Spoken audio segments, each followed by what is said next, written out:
Hi guys, welcome po sa kusina ni Ate Erin. Samahan nyo naman ako guys. Magigisa tayo ng patatas na may lahok na konting corn beef.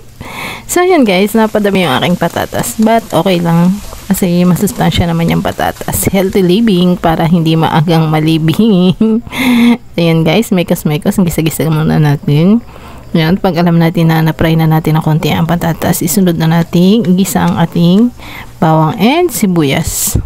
Sibuyas na mistisa ang ginamit ko guys. And guys, gusto ko yan sa ginisang corn beef, yung sibuyas na puti. So mekos-mekos ulit.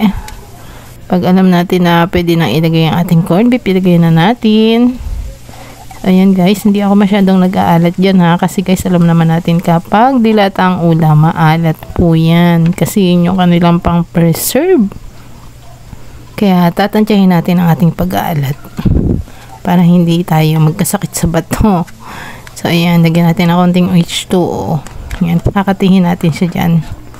Yun guys, pagkating yun guys, nilalagyan ko po yan ng betlog, parang style sisig, pampalinamnam. So ayan, diba ang dami ng patatas. So okay lang naman yan, hindi naman magmamatter yan kung madaming patatas. Mas masustansya, much better. So ayan, lagay na natin ang ating eggy. So ayan o, tayo na naluluto ang itlog. Sura ng sisig. So yan guys, napaka-easy lang naman pong lutuin. Kahit anong corn beef pwede nyo gagawin ganyan.